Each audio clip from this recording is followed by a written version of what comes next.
I am Erica, 44, and I spent 20 years ascending the ranks of federal financial oversight, currently serving as a director of forensic accounting at the SEC. For decades, I let my family believe I was a low-level data entry clerk because my parents taught me that shining too bright was an insult to my brother. But when he brought me to a federal compliance summit and called me a worthless typist right before my VIP clearance triggered a lockdown, I finally stopped shrinking. Have you ever dimmed your own light to keep a toxic family comfortable? If so, tell me your story in the comments. You are not alone. Before I get into what happened, let me know where you are tuning in from. And if you have ever had to stand up for yourself after being wronged, hit that like button and subscribe. Jason had spent the entire car ride lecturing me. He wore a suit that cost more than his car rehearsing his elevator pitch for the executives inside. He needed to look like a titan of industry. I was just the quiet sister he dragged along to hold his briefcase and make him look charitable. When the scanner beeped, his laugh echoed in the marble lobby. He told the guard not to bother with my identification. He waved his hand and called me nobody. The machine flashed red. Jason smiled, the slick practice smile of a man who sold empty promises for a living. He leaned over the polished security counter, waving his hand dismissively in my direction. He told the armed guard it was just a glitch in the system. He said I was barely a secretary, a quiet paper pusher who had never seen a promotion in her entire life. He was managing the room, managing the narrative, just like he always did at our Sunday family dinners. He expected me to look down. He expected me to blush, step back, and apologize for holding up the line of important men in expensive suits. That was the script we had followed for my entire existence, the quiet sister making way for the golden sun. But I did not look down. I looked straight at him. The heavy glass doors of the summit entrance sealed shut with a sharp pneumatic hiss. The casual chatter in the grand lobby died instantly. 2 armed federal agents stepped out from behind the security podium. They did not look at Jason. They did not look at his tailored suit or his aggressively shiny watch. Their eyes were locked entirely on me. The director of Summit Security, a man with silver hair and a very serious demeanor, walked briskly through the parted crowd. He bypassed Jason completely. He stopped directly in front of me, squared his shoulders, and offered a slight, deeply respectful bow. He called me Director Erica. He asked if the perimeter was secure. The color drained from Jason's face. It was the kind of sudden, profound paleness that happens when the floor of your reality simply gives way beneath your feet. He stood there, his mouth half open, the arrogant smile dead on his lips. His hand, which had been resting so confidently on the marble counter, slowly slipped off. He looked at the security director. He looked at the armed guards. Then he looked at me. He tried to speak. He managed to stammer out a fragmented question, muttering something about a mistake, something about me just being a clerk who filed tax returns. He was still blindly reaching for the only version of me he understood, a version I had manufactured for his comfort. I did not raise my voice. I did not need to. I simply reached out, took my federal badge from the scanner, and clipped it back onto my lapel. I looked at the man I had called my brother for 44 years. I felt no anger in that moment. I only felt deeply, incredibly tired of the performance. I told the security director everything was fine. I walked through the cleared path, leaving Jason stranded on the outside of the glass barrier. He thought he had humiliated me. He thought calling me a typist was the ultimate insult to keep me in my place. His career was already over. The secure briefing room smelled of stale coffee and ozone. It was a windowless vault, buried deep within the convention center, a quiet place where fortunes were dismantled silently row by row. I took my seat at the head of the long mahogany table. The noise of the lobby, the panicked look on Jason's face, all of it faded away. In this room, I was not the quiet, submissive sister. I was the architect of ruin for those who thought they were above the law. John was already waiting. He was the director of Wall Street compliance, a brilliant, sharp-eyed man who moved with the precision of a ticking clock. 7 years ago, a corrupt firm had tried to frame him for their missing millions. I had spent 3 weeks tracing offshore wires, clearing his name, and taking down the actual thieves. We had been loyal to each other ever since. He knew my mind, and I trusted his integrity. He handed me a thick black manila folder. He did not say good morning. We rarely did when a case was this large. He simply stated that the preliminary trace was complete. The offshore accounts had been unmasked. The shell companies were mapped and categorized. The entire house of cards was ready to be brought down. I opened the folder. The paper was heavy dense, with columns of numbers, transaction timestamps, and routing codes. This was the language I spoke fluently. While my family valued loud arguments and flashy displays of fake wealth, I dealt in the absolute, undeniable truth of mathematics. Numbers do not lie. They do not gaslight. They leave a permanent trail. I scanned the first page. We were tracking a massive syndicate that had been defrauding retail investors, promising high-yield returns while siphoning the capital into private luxury accounts. It was a classic Ponzi structure dressed up in modern financial jargon to look legitimate. John tapped a specific line on the ledger with his silver pen. He pointed to the primary broker, the man who had been funneling the largest volume of toxic investments to unsuspecting clients. I followed his finger. I read the name printed in stark black ink. It was Jason. My brother was not just a small-time hustler playing the market. He was the linchpin of a federal fraud case. The very executives he had been trying to impress in the lobby were the targets of my current investigation.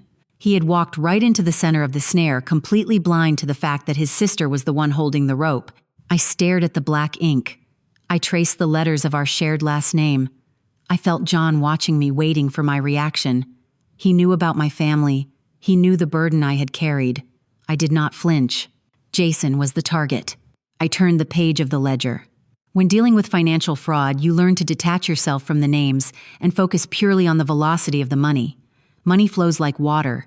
It always finds the lowest point. I traced Jason's recent transfers, watching how he moved capital from legitimate escrow accounts into offshore black holes. Then a specific routing number caught my eye. It was not a corporate account. It was a domestic high-yield savings trust. I recognized the last 4 digits. My heart, which had remained perfectly steady through decades of high-stakes investigations, suddenly skipped a beat. I pulled up the cross-reference file. The account belonged to Mia. Mia was Jason's 8-year-old daughter. She was a quiet, observant child with bright eyes who always sat at the edge of our loud family gatherings, holding her stuffed bear, watching the adults argue. She was the only pure thing left in that house. Years ago, I had personally helped Jason set up that education fund, ensuring it would grow enough to pay for her college tuition without touching loans. I looked at the withdrawal column. Jason had drained it. He had systematically emptied $100,000 from his own daughter's future over the last 6 months. He had taken the money meant for her education and dumped it into the toxic syndicate to cover his failing margin calls. He had stolen from his own flesh and blood to keep up the appearance of a wealthy broker. A cold, heavy silence settled over me. I pictured Mia sitting on the living floor, carefully drawing pictures while her father shouted on the phone about luxury cars and golf club memberships. He was funding his delusions with her security. John saw the shift in my posture. He asked if there was a problem with the data. I closed the folder. The quiet compliance of the sister who always stepped aside vanished in that exact second. For 30 years, I had tolerated their insults. I had let Jason parade around like a king while I played the peasant. I had swallowed my pride to keep the peace. But this was not about my pride anymore. This was about a child who could not fight back. I looked at John and told him to prepare the subpoenas. I told him we were not just freezing the corporate accounts. We were going to rip the entire network out by its roots. Jason had crossed the final line. The system would crush him. To understand why a federal director allowed herself to be treated like a nobody, you have to understand the architecture of my childhood. Control in my family was not established through shouting or physical violence. It was established through the subtle, agonizing weaponization of virtue. Marlene, my mother, was the architect. I remember coming home in the 7th grade with a report card full of straight A's. I had worked late into the night studying at the kitchen table while Jason watched television. I was proud. I placed the paper on the counter, waiting for a smile, waiting for a word of validation. Marlene picked it up, glanced at it, and immediately frowned. She looked into the living room where Jason was sulking over a failing grade in math. She quickly folded my report card and shoved it into a drawer out of sight. She pulled me aside and whispered that I was being insensitive. She told me that showing off my grades was disrespectful to my brother's struggles. She said a good sister would know how to be humble, how to hide her success, so that the family could remain peaceful. Excellence was framed as an insult. Ambition was painted as arrogance. That was the day the word humility became a chain around my neck. Marlene taught me that my value was inversely proportional to how much space I took up. If Jason needed to feel smart, I had to play dumb. If Jason needed to feel successful, I had to look like a failure. It was a zero-sum game where his ego was entirely subsidized by my forced mediocrity. Whenever I won an award, it was hidden. Whenever Jason merely participated in an event, a celebration was thrown. The narrative hardened year by year, setting like concrete around us. Jason was the golden child destined for greatness. I was the quiet worker bee, lucky to simply be allowed in the room. You hear a lie enough times from the people who are supposed to love you and you stop fighting it. You start to internalize the diminishing walls. I learned to speak softly. I dressed plainly. I let them believe I was exactly the small, unremarkable thing they needed me to be. I thought I was protecting the family. I thought my silence was an act of profound love. I did not realize the truth until decades later. It was not love. It was a psychological hostage situation. They did not want a daughter. They wanted a mirror that only reflected Jason's imaginary greatness. I built my own cage. The conditioning took hold, and for decades I paid the ransom for our family's fragile peace. When I graduated with honors, I quietly took a low-level federal accounting job, deliberately hiding my rapid promotions. When Jason stumbled through his 20s and somehow convinced a brokerage firm to hire him, Marlene threw a party that lasted all weekend. She called him a financial prodigy. I washed the dishes in the kitchen while they toasted to his imaginary genius. But the market does not care about a mother's delusions. The market only respects math. Jason was a terrible broker. He chased high-risk derivatives, leveraging capital he did not actually have to impress clients he could not afford to keep. Every time the market dipped, his aggressive, foolish trades went underwater. The margin calls would come threatening to wipe him out and expose him as a fraud, and every time miraculously a blind wire transfer would hit his clearing account, covering the deficit just hours before the deadline. He told Marlene it was his shrewd hedging strategy. He actually believed his own lie. He never questioned where the sudden influx of liquidity came from, because questioning it would mean admitting he needed saving. The money came from me. Over the course of 10 years, I quietly funneled $150,000 a year from my federal salary and legitimate market investments to keep my brother afloat. I routed the funds through a shell LLC, burying the origin under layers of encrypted corporate structures. I paid for his tailored suits. I paid for the lavish dinners he used to court clients. I paid for the very illusion of his superiority. I told myself I was protecting Marlene from the heartbreak of watching her golden son fail. I told myself it was just money, a tool to maintain the quiet equilibrium of my life. I let them call me a glorified typist, while I secretly bankrolled their entire reality. But I was a forensic accountant. My mind was trained to document, to verify, and to preserve the chain of custody. Even as I enabled his fake empire, I kept the receipts. I backed up every routing number, every IP log, every piece of banking metadata. I built an impenetrable archive of his financial incompetence on secure servers. Every dollar I sent him carried a digital fingerprint that could never be erased or denied. I bought their peace. The ledger remembers everything. The Sunday dinner table at Marlene's house was a shrine dedicated to Jason's ego. The air smelled heavily of roasted lamb and expensive heavy cologne. Jason arrived 40 minutes late, dramatically dropping the keys to a brand-new European sports car onto the entryway table. The metallic clatter was designed to make everyone turn and look. He spent the first half of the meal boasting about the engine torque and the custom leather stitching. Marlene beamed, refilling his wine glass, her eyes shining with absolute adoration. She looked at me once, a brief pitying glance, as if to remind me of the vast, unbridgeable gulf between my brother's success and my mundane existence. I barely heard them. My eyes were fixed on the far corner of the dining room. Mia, Jason's 8-year-old daughter, was sitting at a small side table. She was pushing cold peas around her plate with a plastic fork, her other arm tightly clutching a worn gray stuffed bear. When she accidentally dropped her cup, the plastic hitting the hardwood floor, Jason snapped at her. He told her to stop making a scene and act like she belonged in a respectable house. Mia shrank instantly. She made herself small, tucking her chin to her chest, absorbing the unfair anger, just as I had learned to do at her age. I looked at the car keys on the table. Then I thought about the black folder John had given me. I thought about the exact sum of money Jason had siphoned from the high-yield education trust I had helped set up for Mia. $100,000. The math was not complicated. It was horrifyingly simple. The shiny metal sitting on the entryway table was bought with the ashes of his daughter's future. He had cannibalized her security to fund a depreciating asset just so he could feel important for a few minutes at a family dinner. He was a black hole consuming everything around him to sustain his own illusion, and now he was pulling his own child into the dark. I watched Mia quietly pick up her cup. Her small hands were trembling. The quiet, compliant sister I had played for 30 years dissolved entirely. I placed my napkin on the table. I stood up, excused myself in a perfectly level voice, and walked out the front door. I did not go home. I drove to the lawyers. To the outside world, the paradox makes no sense. I was a director at the Securities and Exchange Commission. I commanded teams of elite federal investigators. I sat across from billionaire CEOs and watched them sweat through their bespoke suits as I dismantled their corporate empires line by line. I wielded the immense crushing power of the federal government without a second thought. Yet when I crossed the threshold of my mother's house, I immediately reverted to a 12-year-old girl desperate for a sliver of approval. That is the invisible chain of the survivor. The hardest cages to break are not made of iron or malice. They are constructed from misplaced loyalty and the deep primal fear of destroying the only family you have ever known. Psychological manipulation does not leave bruises you can point to. It leaves a heavy, suffocating fog that distorts your entire perception of reality. For decades, I suffered from learned helplessness. I truly believed that if I stopped paying Jason's debts, the family would shatter, and the resulting debris would be entirely my fault. Marlene had wired my brain to accept that my purpose was to absorb the shockwaves of Jason's failures. If I cut off the oxygen to his fake empire, Marlene's heart would break.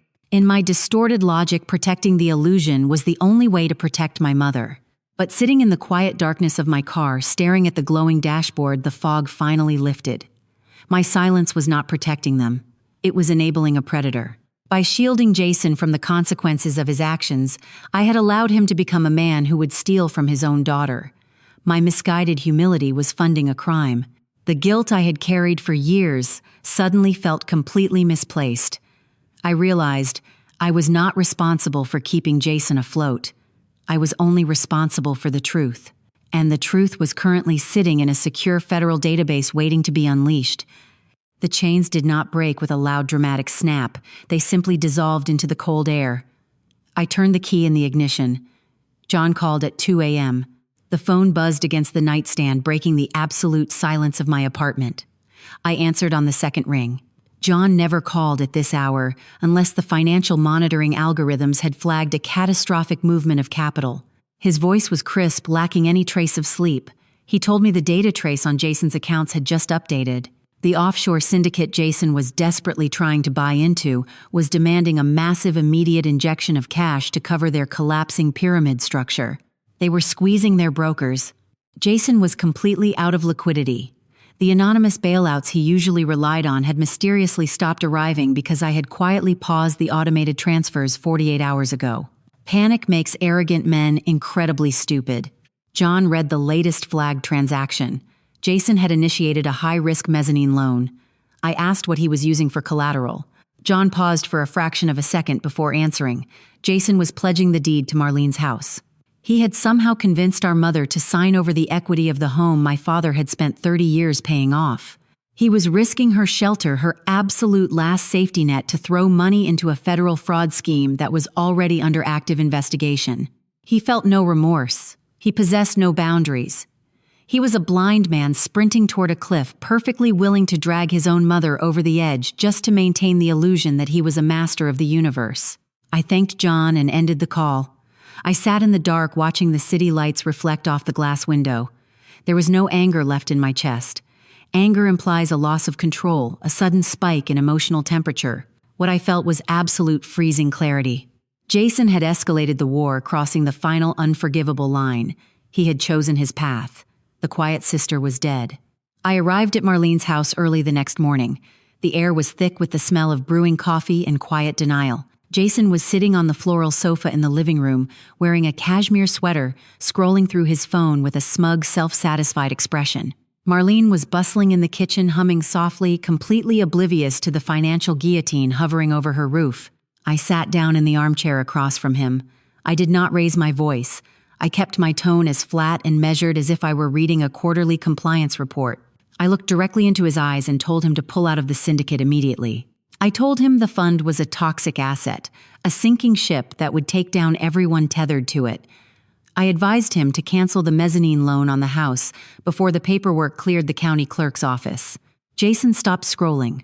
He let out a sharp, condescending laugh. He leaned back, spreading his arms across the back of the sofa, looking at me like I was a confused child who had wandered into an adult conversation. He asked how a low-level typist could possibly understand the complex mechanics of high-yield institutional wealth. Marlene walked into the room, wiping her hands on a dish towel. She immediately rushed to Jason's defense. She frowned at me, her voice dripping with disappointment. She called me a bitter, jealous woman. She said it was disgusting that I would try to ruin my brother's success just because I was stuck in a dead-end government job. She demanded I apologize to him for being so disrespectful. I looked at the woman who had spent my entire life demanding I shrink to make room for his ego. I looked at the brother who was actively stealing her home while smiling at her. I did not argue. I did not defend my intellect or reveal my badge. They were utterly committed to the narrative they had constructed. They were actively choosing the lie. I simply stood up, smoothed the front of my coat, and walked toward the door. I had fulfilled my final moral obligation. He threw his lifeline away. I did not return to my apartment to cry over my mother's blinding loyalty to a thief. Tears are a luxury for people who have the time to mourn. I was a director at the Securities and Exchange Commission, and I had a child's future to secure. I drove straight to the federal building, swiped my clearance badge, and locked myself inside my office. The air conditioning hummed a steady mechanical rhythm. It was the sound of absolute focus. I pulled up Mia's remaining education funds on my secure terminal. Jason had already drained $100,000, but there was a secondary account he had not yet gained access to because it required a legal waiting period. He was undoubtedly waiting for the clock to run out so he could bleed that dry too. I was not going to let that happen. Using my personal legal counsel and my absolute knowledge of financial structuring, I initiated the creation of an irrevocable trust. To the layman, a trust is just a safe box. To a forensic accountant, an irrevocable trust is a fortress made of legal titanium. Once the money is moved inside, the grantor relinquishes all control. It cannot be modified, amended, or terminated without the explicit documented permission of the beneficiary's trustee. And I made myself the sole trustee. I routed the remaining funds through a heavily encrypted federal banking portal. I attached banking metadata to the transfer digital fingerprints that recorded the exact IP address, the precise geographic coordinates, and the atomic clock timestamp of the transaction. If Jason ever tried to challenge the transfer in a civil court, he would not be fighting his quiet sister. He would be fighting the digital infrastructure of the Federal Reserve. I printed the confirmation documents. The paper felt heavy and absolute in my hands. I placed the documents inside a black manila folder and locked it in my secure desk drawer. Jason thought he could use his daughter as an endless automated teller machine to fund his miserable delusions. He was about to find out that the vault was sealed forever. The weapon was loaded. With Mia's remaining future locked behind an impenetrable wall of federal code, it was time to address the parasite directly. For 10 years, I had been the anonymous benefactor keeping Jason's fraudulent lifestyle afloat. I had set up a dummy limited liability company registered in a tax-neutral state.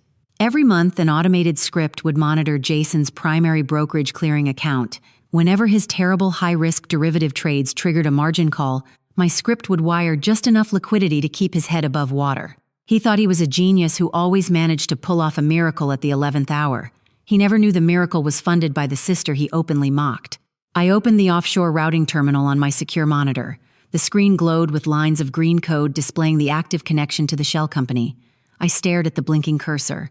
This was the umbilical cord of our toxic family dynamic. This was the steady stream of cash that allowed Marlene to brag about her golden son at Sunday dinners.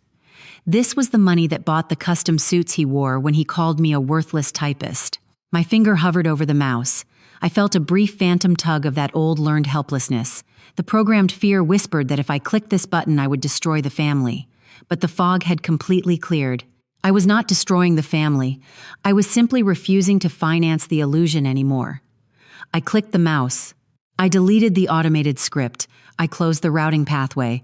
I initiated a full asset freeze on the shell company, repatriating the remaining funds back into my own legitimate, strictly monitored portfolio. The green connection status on the screen blinked once, then turned a flat dead red. The flow of capital was entirely severed. There would be no more anonymous wire transfers. There would be no more midnight miracles. Jason was entirely on his own, standing on a trapdoor that he had built with his own 2 hands. Within 48 hours, the market would shift. The brokers would demand their capital, and this time when Jason looked for a lifeline, he would find absolutely nothing. Nobody would pay. The financial market operates on a rhythm of ruthless indifference. It does not care about your ego, your tailored suits, or the lies you tell your mother. When a margin call is issued, the mathematics demand to be balanced. If you do not have the liquidity, the system liquidates you. I sat in the glass-walled conference room with John, watching the digital ticker tape scroll across the massive monitors. We were finalizing the evidence for the federal indictment against the offshore syndicate. Jason was just one node in a massive network of fraud, but he was a highly exposed one. John handed me a printed log of overnight banking activities. The numbers told a story of absolute desperation. The syndicate had demanded a massive capital injection from all its frontline brokers to cover their collapsing pyramid. Jason's accounts had been hit with the demand at exactly 4 a.m. His automated clearing system had pinged the void, desperately searching for the anonymous wire transfer that usually saved him. The system returned a hard failure code, 0 liquidity available. I could almost picture the scene in his luxury apartment. The sudden blaring notifications on his phone, the cold sweat breaking out on his forehead, the frantic, terrified tapping on his keyboard as he tried to figure out why his imaginary safety net had vanished into thin air. John looked at me over the rim of his coffee cup. He asked if I was ready for the fallout. He knew that when arrogant men lose their money, they quickly lose their minds. I told John that I had spent 30 years preparing for this exact day. I cross-referenced Jason's failed margin responses with the grand jury subpoenas we had drafted. Every piece of the puzzle clicked perfectly into place. Jason had 48 hours to produce hundreds of thousands of dollars, or the syndicate would seize his assets, and the federal investigators would seize whatever was left. He was trapped in a vice of his own making, and the gears were turning. The clock ran out. The phone began to ring on a Tuesday afternoon. The caller identification flashed Jason's name. I let it ring until it went to voicemail. 10 minutes later, it rang again, then again. By the 5th call, the frantic vibration of the device across my desk signaled a man who was drowning and reaching for anything that floated. I finally answered. I did not say hello. I just listened to his ragged breathing. He did not bother with his usual arrogant pleasantries. His voice was high-tight and bordering on hysterical. He was screaming about frozen accounts, about a glitch in the market, about a temporary cash flow issue. He demanded that I immediately liquidate my meager government retirement pension and wire him every single dollar I had. He said it was an emergency family loan and promised to pay me back double by Friday. For 30 years, I had kept my voice soft. Now I kept it perfectly flat. I told him no. There was a moment of stunned silence on the line. He was not used to the quiet sister refusing an order. The silence quickly curdled into vicious, venomous rage. He called me selfish. He called me ungrateful. Then he reached for the most brutal weapon he could find. He told me that if I did not wire the money in the next hour, he would legally ban me from ever seeing Mia again. He would tell her I was a traitor to the family. It was the ultimate emotional extortion, leveraging a child's love for a bailout. A week ago, that threat would have paralyzed me. But today, I simply looked at the sealed manila folder on my desk, containing Mia's locked, irrevocable trust. His threat was completely hollow. He had no power over her future anymore. I told him I hoped the market was kind to him. I hung up the phone and blocked his number. I let him drown. If watching a toxic sibling destroy themselves makes you furious, hit subscribe to see the system fight back. Desperation breeds a very specific kind of stupidity. When Jason realized I was not going to drain my imaginary clerical pension to save his collapsing empire, he turned to the only asset he had left access to. He turned to Marlene's house. John walked into my office late Wednesday afternoon holding a fresh intercept from the federal compliance monitors. The banking infrastructure had triggered a red-level alert. Jason had initiated a massive equity extraction loan against our mother's property. I reviewed the digital scan of the application. The paperwork required the homeowner's signature to legally encumber the property. I zoomed in on the bottom of the second page. There it was. Marlene's distinct looping cursive.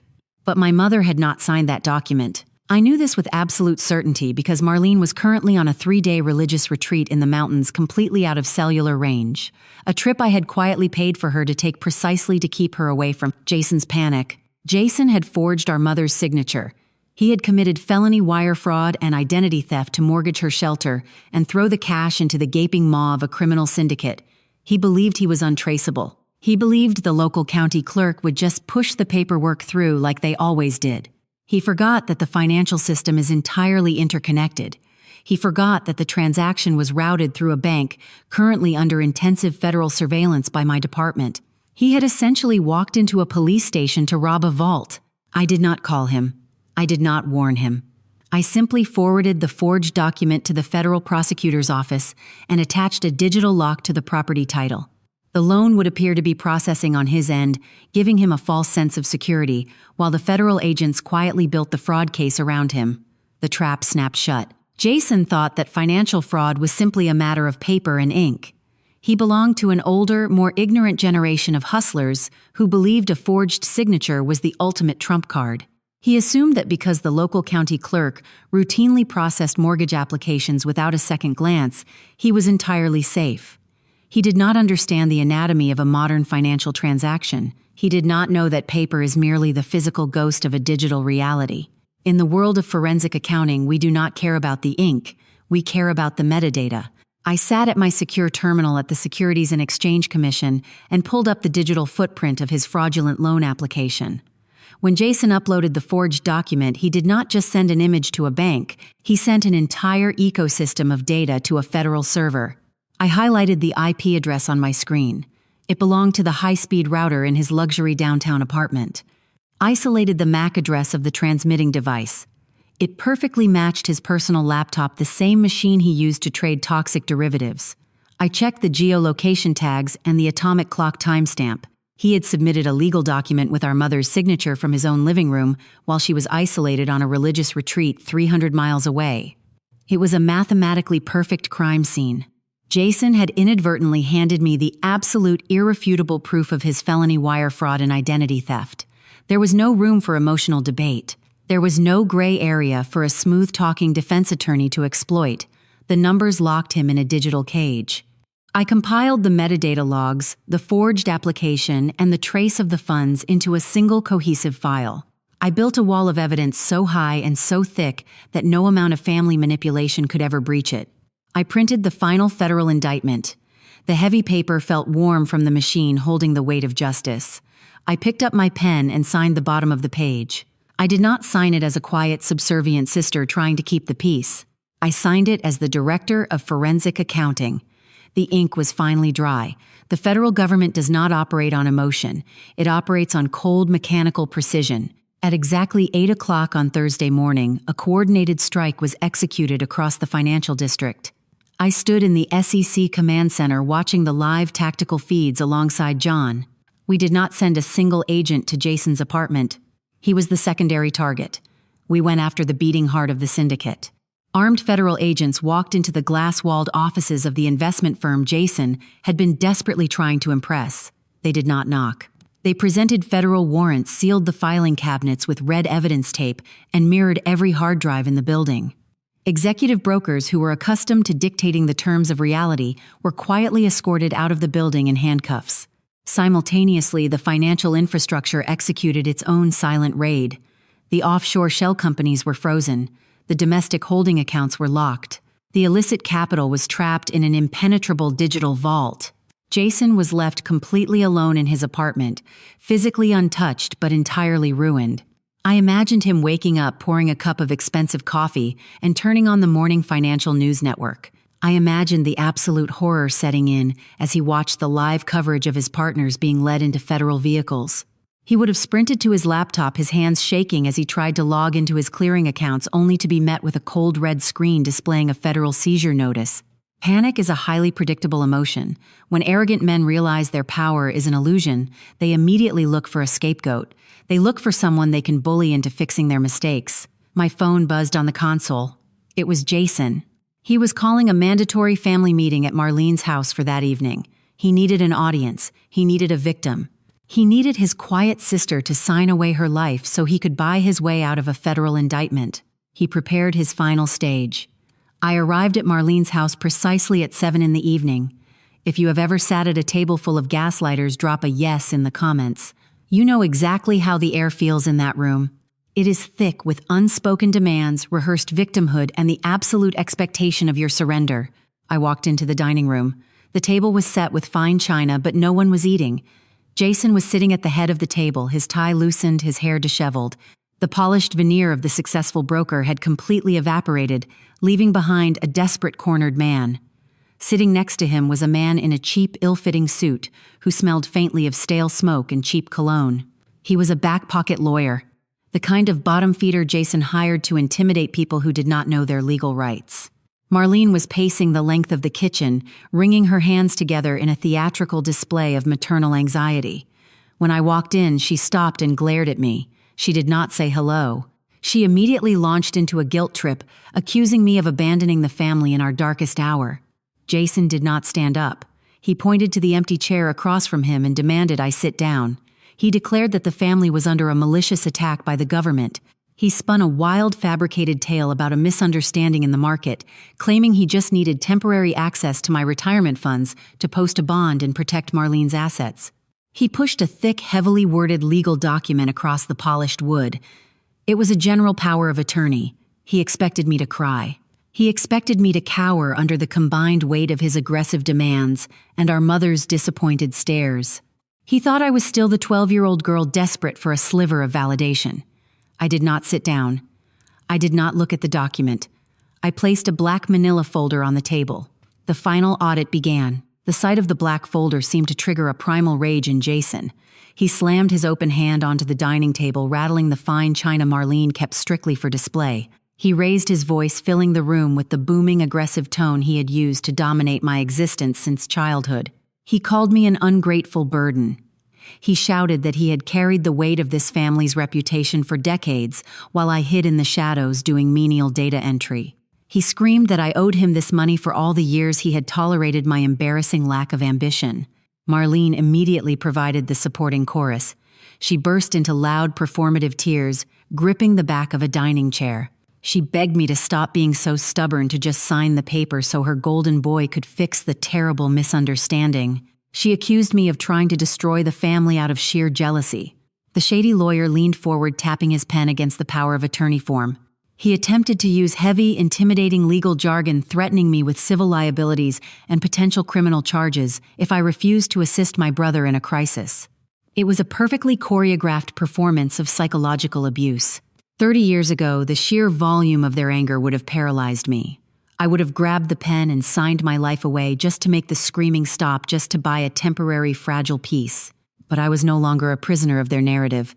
I sat perfectly still. I kept my breathing even and my expression entirely blank. I did not shed a single tear. I did not offer a single word of defense. I let them exhaust their lungs. I watched them perform their desperation, realizing with absolute clarity that their anger was not a sign of strength. It was the terrified flailing of people who knew their foundation was crumbling. I let the silence win. I did not raise my voice. When dealing with absolute delusion, a whisper is far more devastating than a scream. When Jason finally ran out of breath, his chest heaving, his face flushed red with exertion, I slowly opened the black manila folder. I ignored the fraudulent power of attorney entirely. I looked directly into my brother's eyes, holding his gaze until he blinked. I began to read. I read the date of his first margin call exactly 10 years and 4 months ago. I read the exact routing number of the anonymous shell company that had bailed him out. I read the amount, $150,000. I turned the page. The only sound in the room was the crisp rustle of heavy paper. I read the date of his second catastrophic failure, the third, the fourth. I listed the luxury European cars he had purchased within days of receiving my anonymous funds.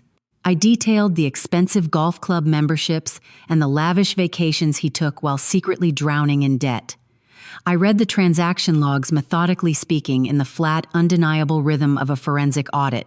With every number, I spoke, the color drained further from Jason's face. He tried to interrupt, sputtering that I was making things up, that I had hacked into his private files, but his voice lacked its usual booming conviction. It was weak, thin, and trembling. He knew the numbers were real. He knew his entire identity as a self-made titan of industry was a subsidized illusion, and the person subsidizing it was the sister he had mocked his entire life. Marlene stopped crying. She stared at me, then looked at Jason, confusion slowly replacing her blind devotion as the mathematical reality of his failures filled the room. Jason gripped the edge of the dining table. His knuckles turned stark white as the architecture of his entire reality fractured and collapsed around him. The ledger did not lie. The silence in the dining room was absolute heavy and thick, with the sudden evaporation of my brother's fabricated reality. Jason stood at the head of the table, his mouth opening and closing as he searched for a lifeline that no longer existed. The shady lawyer sitting next to him nervously adjusted his collar, looking at the meticulous, indisputable ledger in my hands. He had been hired to bully a timid, low-level data entry clerk into signing away her rights. He quickly realized he was sitting across from an executioner. Jason tried to mount a final, pathetic defense. His voice cracked as he accused me of fabricating the documents. He pointed a trembling finger at me, telling our mother that I had clearly lost my mind and printed fake bank statements just to ruin his reputation. Marlene wanted to believe him. You could see the desperation in her eyes, the sheer agonizing desire to cling to the lie she had nurtured for decades. She looked at me, her hands clasped together, silently begging me to admit it was all a cruel joke. I did not offer them that comfort. I reached into my tailored coat pocket and withdrew a heavy, solid object. I placed my federal credentials directly on top of the fraudulent power of attorney. The gold seal of the Securities and Exchange Commission gleamed under the warm dining room chandelier. It was not a prop.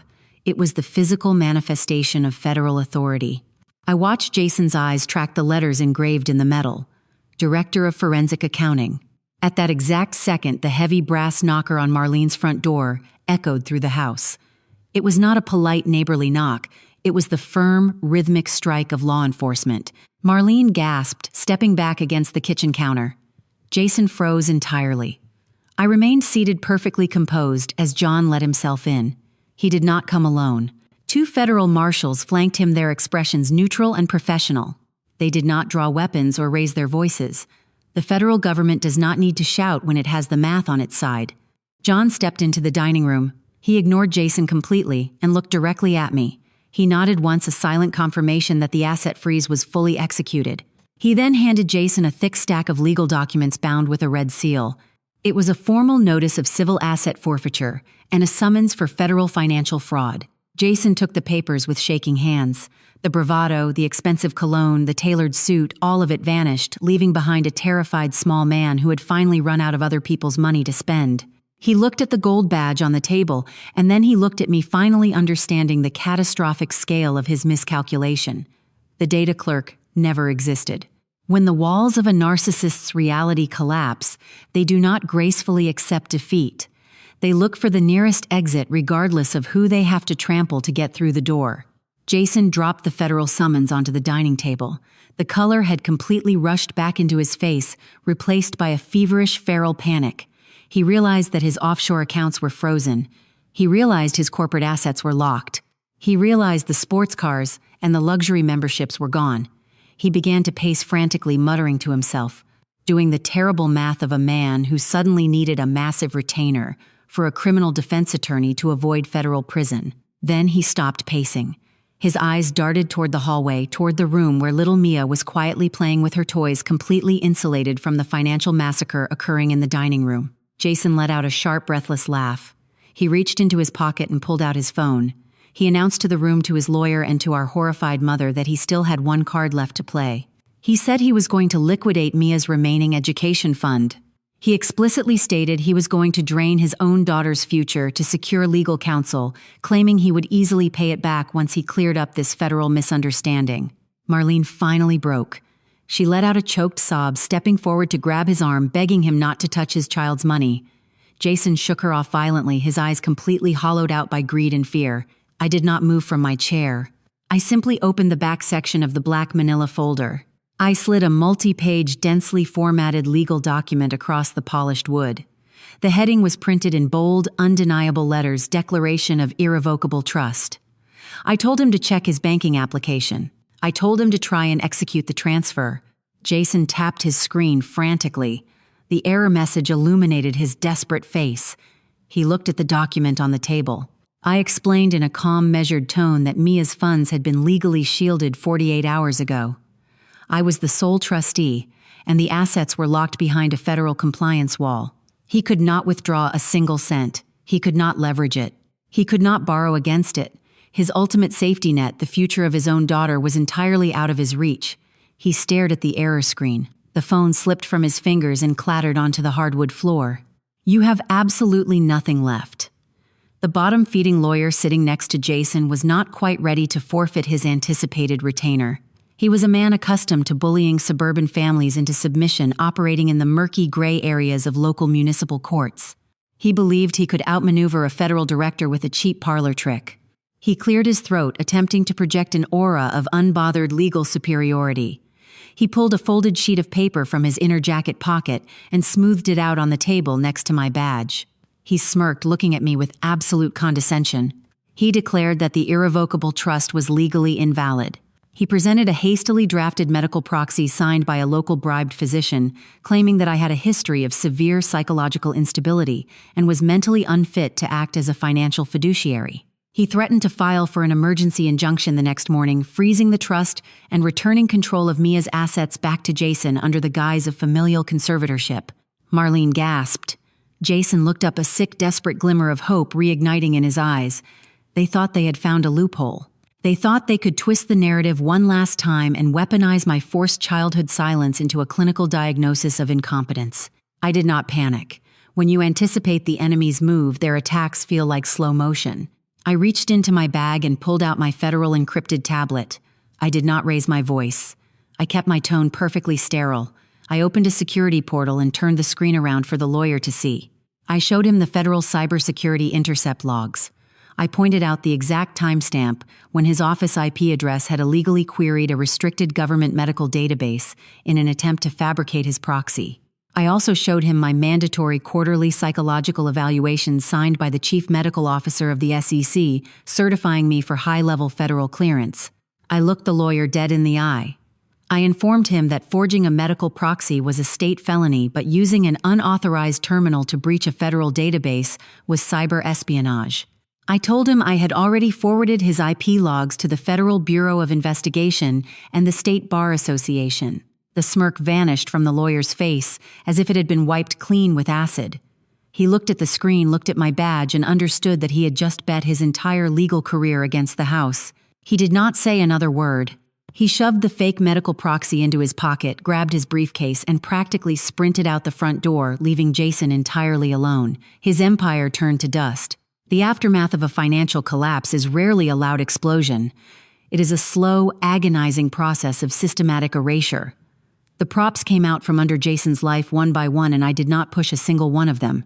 I simply stopped being the quiet pillar holding the floor up. The federal indictment moved with glacial, terrifying certainty. The syndicate was dismantled, the executives were prosecuted, and Jason's role as an accessory was laid bare in public court records. He avoided a lengthy prison sentence by cooperating, but the civil restitution stripped him to the bone. The bank foreclosed on his luxury apartment. The European sports car was repossessed by federal marshals on a rainy Tuesday morning. Without my quiet money filling his gaps, his absolute incompetence was visible to everyone. The industry blacklisted him. The man who had worn bespoke suits and bragged about managing millions was eventually forced to take a job managing logistics for a commercial delivery fleet, wearing a polyester uniform and clocking in at dawn. He had to stand entirely on his own merit, and his merit amounted to nothing. Marlene was forced to watch it happen. She sat in the house that my metadata had saved from foreclosure, entirely alone with her thoughts. The golden child she had worshipped, the son she had protected by silencing her daughter, had tried to leave her homeless. The quiet, jealous typist she had endlessly criticized was the only reason she still had a roof over her head.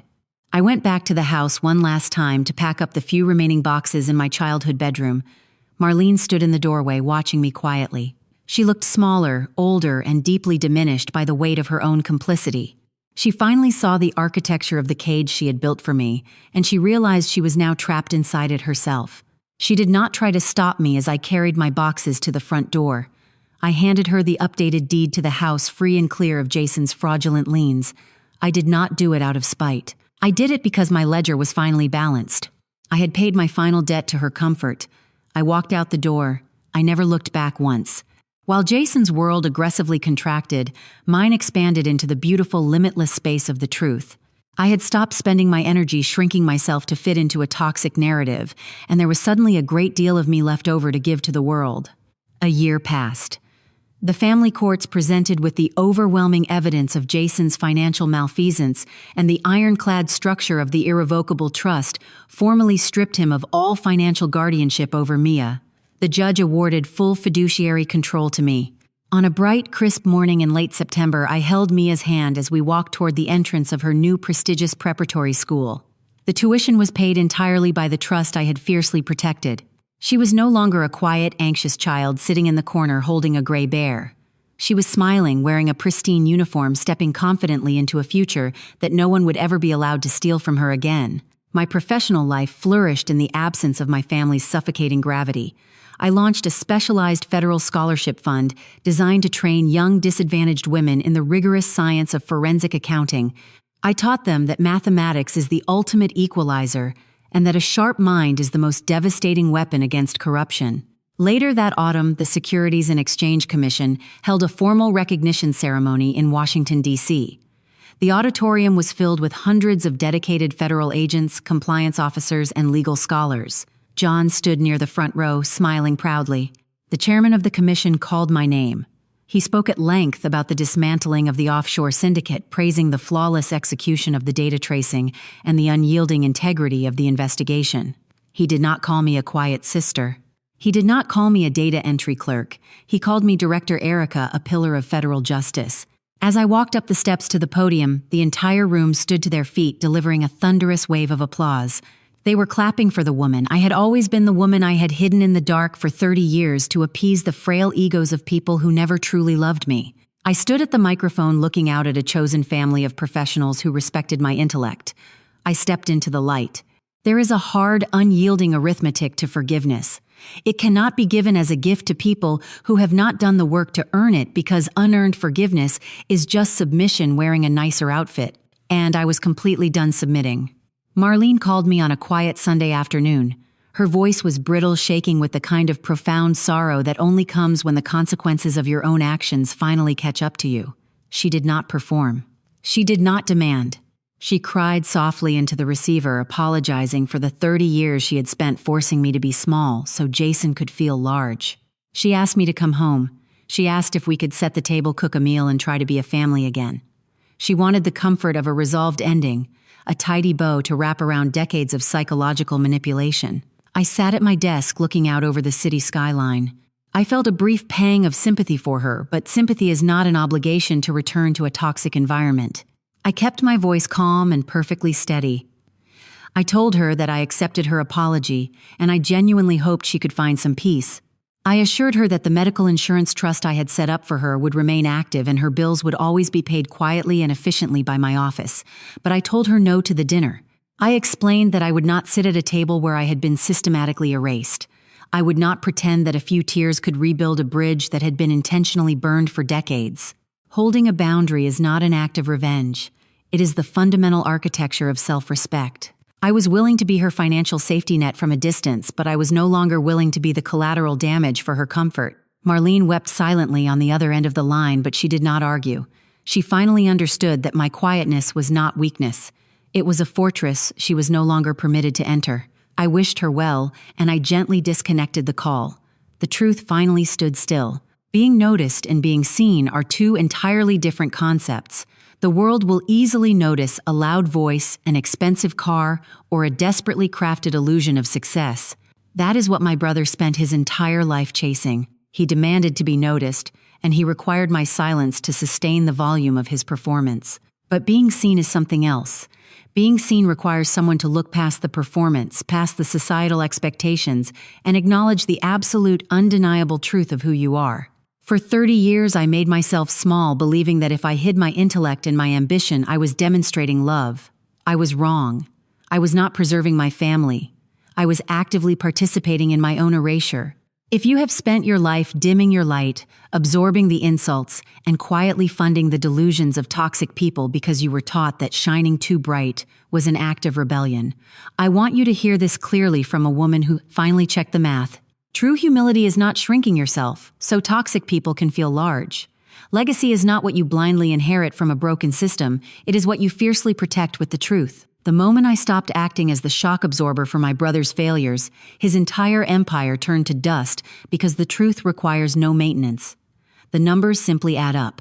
The gold seal on my badge made an arrogant man tremble at a security gate, but it was the realization of my own intrinsic worth that finally allowed me to sleep peacefully at night. Thank you for staying with me all the way to the end of this journey. If you found the strength to draw a line in the sand with your own family, or if this story gave you the courage to stop being small, share this video. Leave a comment, subscribe, and remember, your light is not an insult to anyone. Keep your light shining brightly.